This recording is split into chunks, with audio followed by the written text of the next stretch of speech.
Classificação indicativa. Livre para todos os públicos.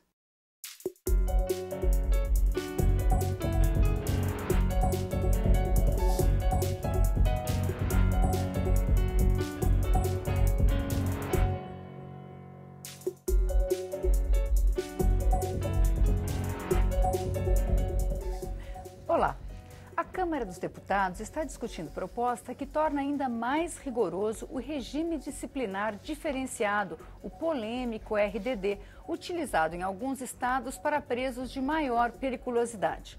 Questionado no Supremo Tribunal Federal, o RDD é aprovado pelos agentes penitenciários, que acreditam que a rigidez ajuda a manter a disciplina nos presídios. E o Câmara Debate vai conversar sobre a proposta de mudança legal com o relator, deputado subtenente Gonzaga, do PDT de Minas Gerais, e Lincoln Portela, do PRB de Minas Gerais. Deputado subtenente Gonzaga, qual a diferença do RDD, que a gente conhece, que ainda é bastante polêmico, bastante discutido, para esse RDD que o senhor está propondo de segurança máxima? À primeira vista, eu vi que o senhor já dobra o tempo possível de internação. O que mais muda, assim, em linhas gerais? São duas diferenças básicas. Uma que o RDD, ele permite as medidas restritivas no máximo de 360 dias, um ano. O segurança máxima está admitindo por até 4 anos, porque 2 podendo ter uma prorrogação. E uma mudança significativa é o vínculo com alguns tipos de crime e função e organização criminosa. Hoje o RDD, ele está vinculado à prática de atos disciplinares. Então eu tenho dito o seguinte, um ladrão de galinha recalcitrante, revoltado, tem muito mais chance de ir para o RDD do que um Marcola, um Beira-Mar comportadinho dentro do presídio. Porque hoje está vinculado... São, né? São. Estão vinculados ao comportamento dentro do presídio. Nós estamos inovando para permitir que, ainda que numa medida cautelar, numa prisão preventiva, determinados tipos de crime possa levar o criminoso para o segurança máxima. Por exemplo, aquele que mata agente público, mata policial. Aquele que tem função de comando em organização criminosa. Aquele que tem cometendo crime hediondo, são pressupostos, são pré-requisitos que pode levar alguém para o regime disciplinar de segurança máxima. Sempre vai depender da decisão judicial, mas o texto está estabelecendo que o diretor do presídio ou o Ministério Público poderá solicitar a inclusão já desde a entrada do criminoso no sistema prisional, seja, como eu disse, seja numa prisão preventiva, seja numa condenação, e o juiz vai decidir. Nós estamos dizendo, o texto está dizendo que a decisão será liminar, ou seja, dar eficácia à decisão. Depois o advogado vai manifestar, o Ministério Público vai manifestar. Então, as duas grandes diferenças que eu diria são essas. Do vínculo com o crime e do vínculo com função de comando em organização criminosa e do tempo que passa de 1 ano para até 4 anos. O senhor acha que é proporcional? O senhor acha que isso é adequado, deputado Lincoln Portela? Altamente adequado. Alguém já disse certa vez, e muitas pessoas já disseram, né, o tenente Gonzaga, o deputado, que o desrespeito, a cultura do desrespeito é o que gera a violência. Então, lamentavelmente, nós já temos uma coisa nacional, um problema nacional. Nós não temos segurança pública como política de Estado. Na realidade, nem presidência da República como política de Estado, né? Então, os governos, às vezes, não têm a mesma condição que outros governos têm. Governo de Estado A, Estado B, Estado C. Governadores têm um pensamento sobre direitos humanos e outros têm outros pensamentos.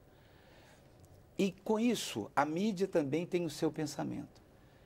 A cultura brasileira tornou-se uma cultura violenta. O Brasil é um país violento. Então, essa história de dizer que nós somos extremamente simpáticos, com a mesma simpatia com que nós recebemos as pessoas, nós matamos as pessoas também. E sorrimos porque podemos ficar 9 anos até que o julgamento se conclua, você ainda acaba tendo recursos. E principalmente se você tem condições.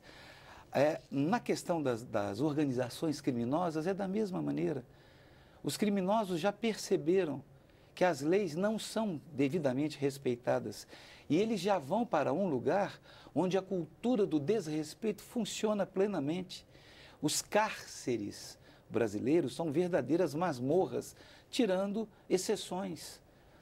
Ou seja, como disse o subtenente Gonzaga, o ladrão de galinha que chega ali, ele já tem que participar de alguma organização, já tem que fazer concessões para poder continuar sobrevivendo. Então, o desrespeito está no próprio sistema prisional brasileiro. E a senhora falou sobre a questão, você, me perdoe, falou sobre a questão dos agentes prisionais, eles são alvos de tremendo desrespeito pelo próprio sistema de segurança pública no Brasil. Deputado subtenente, queria acrescentar mais um ponto, mais uma inovação, que pode levar também ao regime disciplinar diferenciado. Mas posso acrescentar uma questão? O senhor já responde? Quando a gente fala nesse RDD, a gente está falando em aumentar a punição para um determinado preso ou estabelecer um regime de segurança que não permita que ele continue delinquindo. Porque hoje a gente ouve falar muito de crimes, ordens que partiram da prisão. Fulano mandou matar o juiz tal, fulano mandou... Quer dizer, esse regime, ele está mais ligado a impedir que esse indivíduo continue cometendo crimes ou ele está ligado a um cumprimento de pena? É um castigo... piorar o castigo dele? É isso que... É piorar a rigidez do cumprimento da pena. Nós vamos falar também, o projeto dialoga com a questão da comunicação no presídio, que é diferente. Porque nós temos o regime, você tem um presídio de segurança máxima, que você pode ter lá dentro alguém que não está sujeito a nenhuma restrição, não está no RDD, não está no RDD+, porque o fato de ser uma arquitetura de segurança máxima não necessariamente é de um regime disciplinar de segurança máxima. Então, são duas coisas diferenciadas.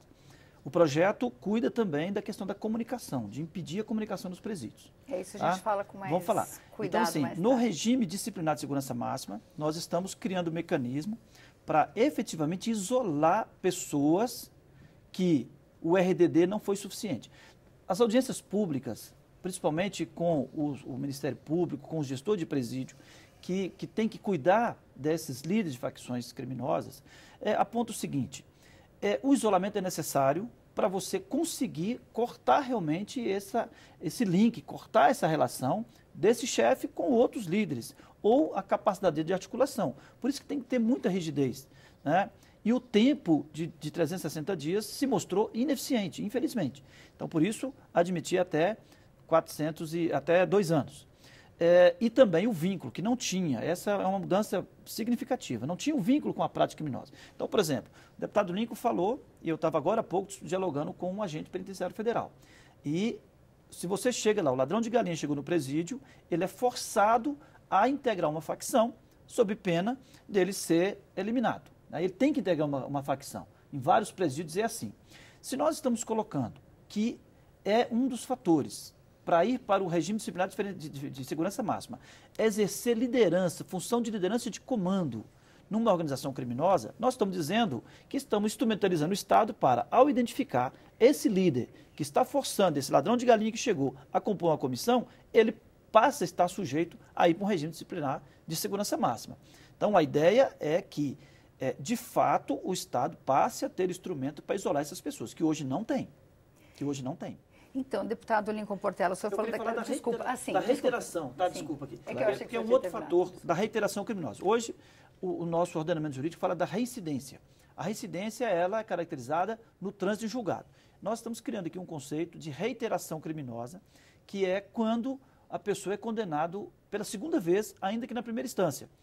Obviamente que para ser uma condicionante para o regime disciplinar mais gravoso, nós vinculamos ao crime com ameaça e violência contra a pessoa e crimes hediondos. Mas a reiteração criminosa, que é um conceito que nós estamos trazendo para a LEP, ela também será um dos fatores que pode levar ao regime disciplinar de segurança máxima. Lei de execução penal. A LEP é Lei de Execução Penal. Deputado Lincoln, o senhor falou dos direitos humanos. O regime disciplinar diferenciado está sendo questionado no Supremo Tribunal Federal até hoje pela OAB, porque ele tiraria do preso, acrescentaria ao preso uma pena maior do que aquela que ele recebeu. O senhor acha que essas políticas...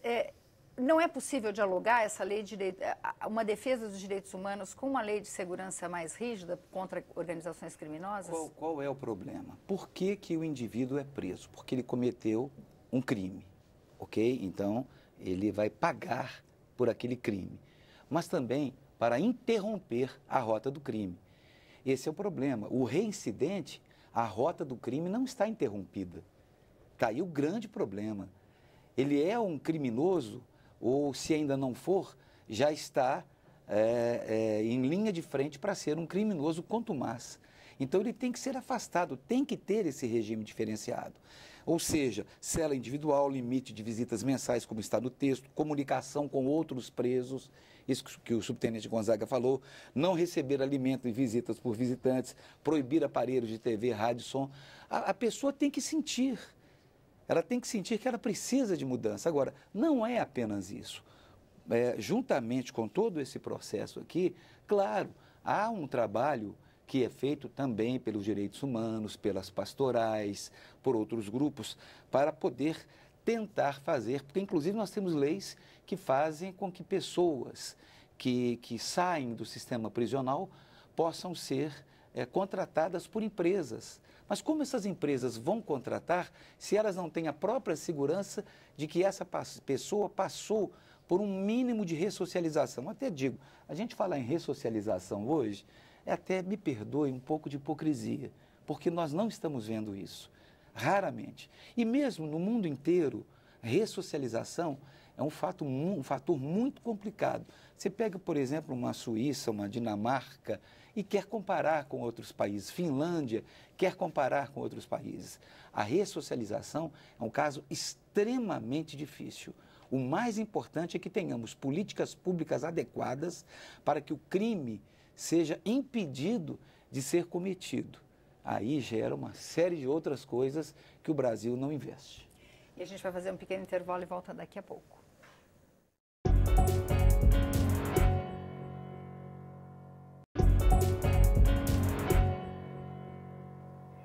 O Câmara Debate está de volta e hoje nós estamos discutindo mudanças no regime de cumprimento da pena com os deputados Lincoln Portela, do PRB de Minas Gerais, e Subtenente Gonzaga, do PDT, também de Minas Gerais. Subtenente, o seu parecer também enfrenta uma questão que aqui no Congresso é discutido, acho que desde que existem os celulares, a comunicação entre quem está preso e quem está fora. Quer dizer, existe é uma linha direta de comando do crime. Como é que o senhor enfrenta essa questão? Olha, nós estamos adotando pelo menos 4 medidas para enfrentar isso. Primeiro, hoje é crime você introduzir um aparelho telefônico no presídio, mas a utilização do aparelho é uma falta disciplinar. Então, nós estamos também tipificando como crime a utilização desse equipamento. Então, isso pode agravar a pena? Pode agravar a pena, né? Pode gerar uma pena. O que hoje é só disciplinar pode virar uma pena. Nós estamos estabelecendo uma inovação, que eu acho que vai dar um bom debate, que é introduzir no Código Penal, lá no artigo 92, também como uma das consequências, dos efeitos da condenação, a perda do direito à privacidade na comunicação. Isso para criar um lastro jurídico para efetivamente permitir o monitoramento no interior do presídio. E essa perda da privacidade, no regime fechado, ele é automático. Então, no regime aberto, semiaberto, domiciliar, terá que ser motivado na sentença se o juiz vai decretar ou não esse monitoramento. Mas no regime fechado, até para ter eficácia, seria obrigatório para todos. E ao estabelecer que no regime fechado não tenha privacidade, que é crime utilizar, nós estamos estabelecendo um princípio que a partir de um georreferenciamento, a tecnologia hoje está aí para nos ajudar, você fazer um georreferenciamento do espaço que será monitorado. O gestor, né, o diretor do presídio, o secretário, vai fazer uma informação, um protocolo junto à Justiça, de onde é o espaço de exclusão, vamos dizer assim, de monitoramento, e a Justiça, o texto está dizendo que a Justiça já vai autorizar previamente a destruição dos equipamentos de comunicação naquele espaço. Isso para a gente acolher tecnologias que estão aí disponíveis, que permitem você localizar a partir de frequência do telefone, a partir do tráfego de dados, você identificar de onde está partindo comunicação, de onde tem um aparelho. E aí o texto está permitindo a destruição ou apreensão, se for interessante, para a investigação, ou a simples destruição dos equipamentos. E para fechar ainda mais esse cerco, nós estamos também tipificando a conduta de fornecer rede de internet para o interior do presídio. Nós temos vários presídios, que estão na área urbana. Então, você monta uma rede a 300 metros, 400 metros, você dialoga facilmente. Ou é a própria organização criminosa que está bancando isso lá fora, ou alguém que está fornecendo essa rede. Você bota um roteador perto da cadeia e dou Wi-Fi para quem está lá dentro, exatamente, é isso? Praticamente é isso? Praticamente isso. Então, nós estamos tipificando essa conduta também. Porque estando tipificado como crime, permite a investigação. E, obviamente, a punição na modalidade dolosa. A modalidade culposa será divertido e não terá nenhuma consequência. Mas é o esforço que nós fizemos na legislação para dar eficácia à proibição de usar telefone dentro do presídio. Quer dizer, é proibido, mas não é crime, é falta disciplinar. Mas se fornecer a rede para lá, se você usar, por exemplo, se o aparelho de telefone hoje é extraviado, você vai, a partir de um plano seu de seguro que você colocou no seu telefone, né, você mesmo bloqueia ele. Ou então você liga para o operador, fornece a identificação do aparelho e a operadora bloqueia esse aparelho. Então, pode ser feito no presídio? Pode. Identificou que tem um número X sendo utilizado, já pode. Mas o aparelho continua servindo para usar a internet. Para o editor de texto, você pode trocar com o seu parente, com o visitante, com quem quer que seja, um cartão de memória e trocar texto a partir do cartão de memória. Então, nós precisamos de dar eficácia para a destruição efetiva desses equipamentos. Então, no que diz respeito a controle da comunicação, que a maioria dos projetos que estão pensados, que nós trabalhamos com ele, fala de bloqueadores. Nós fizemos esforço para não definir qual tecnologia vai ser adotada. Nós estamos dizendo que aquele espaço físico poderá ser monitorado, que o que tiver naquele espaço físico pode ser destruído, que usar telefone naquele espaço físico é crime e que fornecer rede é crime. Então, nós estamos dando eficácia para isso, para que a gente não fique preso a uma tecnologia só e aproveite todas que chegarem. Como é que o senhor vê essa questão, deputado Lincoln Portela, especialmente a questão de acabar com o sigilo, com a privacidade, acabar com a privacidade da comunicação do preso? Que isso é adentrar num campo aí dos direitos da pessoa, né? Primeiro que essa pessoa deveria ter o direito e o dever de não cometer o crime. Esse é o problema. Esse é um dos problemas que nós temos no Brasil. Não, você tem o direito, você tem mais direitos do que deveres. A pessoa tem que ter o dever e entender que isso é um dever dela de não cometer o crime. É claro que nós precisamos ter parcerias, como, por exemplo, com as operadoras. É uma crise que, inclusive, a gente está vivendo nisso, porque as operadoras de telefonia têm um sério problema. Nós temos um sério problema aqui na casa. Nunca, eu estou aqui há 19 anos, nesses 19 anos, então eu conto daqui para trás, nunca tantos operadores de segurança pública vieram para cá, porque a população está completamente desesperada. Esse projeto sobre telefones, o Cabo Júlio, quando veio para cá, há 19 anos atrás comigo, nós fizemos um projeto para proibir os celulares na prisão. Esses projetos foram rejeitados aqui na Comissão de Segurança Pública, para se ter uma noção da visão que nós temos de segurança pública, de comunicação. Então, é um problema sério essa visão de colônia que o Brasil tem, porque você tem que bater aqui, como eu já disse, com direitos humanos, com a magistratura, com o MP, você tem que bater com as operadoras, você tem que bater com outros órgãos de segurança pública e, volto mais uma vez, tem que bater com o governo, porque se não tivermos também agentes penitenciários, aqui fala-se de diretores penitenciários com cursos em nível superior, se nós não tivermos um sistema prisional com agentes penitenciários, com policiais penais, tem que mudar essa história de agente penitenciário, que é apelidado de carcereiro. Se não tivermos uma polícia penal adequada, nós vamos fazer 1000 coisas que as pessoas que estiverem lá não terão condição de tomarem conta desses presos. Por mais isolados que eles fiquem, é um negócio muito complicado. E esses policiais penais que forem para esse regime, para cuidarem desse tema, eles têm que ser altamente treinados, altamente preparados. Para se ter uma ideia, alguns agentes penitenciários de Minas Gerais estão me fazendo um pedido. Eu sou presidente da Frente Parlamentar de Apoio aos Agentes Penitenciários, que as pastorais vão aos presídios e fazem um belo trabalho com os detentos, mas não fazem um trabalho com eles. E é a segunda profissão mais perigosa do mundo. Só quem trabalha em mina de carvão tem uma profissão mais perigosa do que a do agente penitenciário.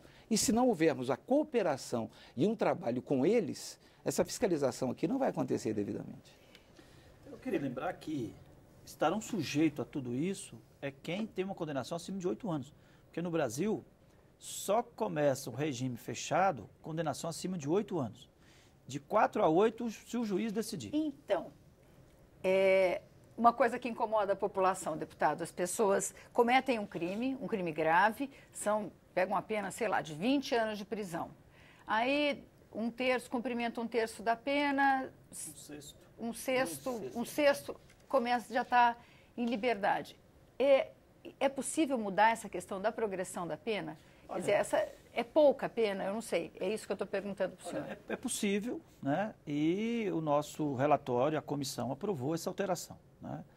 E que foi muito convergência. Em todas as audiências públicas houve convergência na necessidade de mudar essa modulação, vamos dizer assim. Então, hoje, o que nós temos? Nós temos um sexto da pena, que corresponde a 16%. E temos 40% para o hediondo primário e 60% para o hediondo reincidente. O que nós estamos propondo? Criar mais 2 níveis. Então, a nossa proposta é de 20%, 30%, 40%, 50% e 60%. O 20% seria para aquele cujo crime não tem nenhuma qualificadora, não é reincidente e que ele não seja chefe de organização criminosa e que nem seja hediondo. Quer dizer, ele cumprindo 20% da pena, ele teria progressão. Teria progressão da progressão, desde que não tivesse enquadrado nessas... Passa para um regime melhor. Agora, aquele que tem a mesma pena, mas que ele tem uma qualificadora ou que tem uma reincidência, ele já passaria para 30%. Qualificadora é quando tem algo que a gente chama de agravante? Se esse condenado, se ele é chefe de organização criminosa, passaria para 40%. Então, hoje seria 16%. Nós estamos passando para 40%. Seria 16% com reincidência, com agravante, nós estamos passando para 30%. E o hediondo primário, de 40% para 50%. E o hediondo reincidente, de 60% para 70%. Então, o texto aprovado, ele altera todos os parâmetros e cria mais 2 níveis para efetivamente responder esse clamor. Não é mais admissível 16%, um sexto, engana todo mundo, né? Você tem que fazer conta. Agora 16% todo mundo sabe o que é. 30% todo mundo sabe o que é. Então, nós estamos propondo e houve uma grande convergência. É interessante que eu recebi várias pessoas para debater esse texto e recebi pessoas que entendem que ampliar no sistema prisional que nós temos, com as condições das prisões que nós temos, é aumentar um castigo sem resolver o principal na lógica deles, que é humanizar os presídios.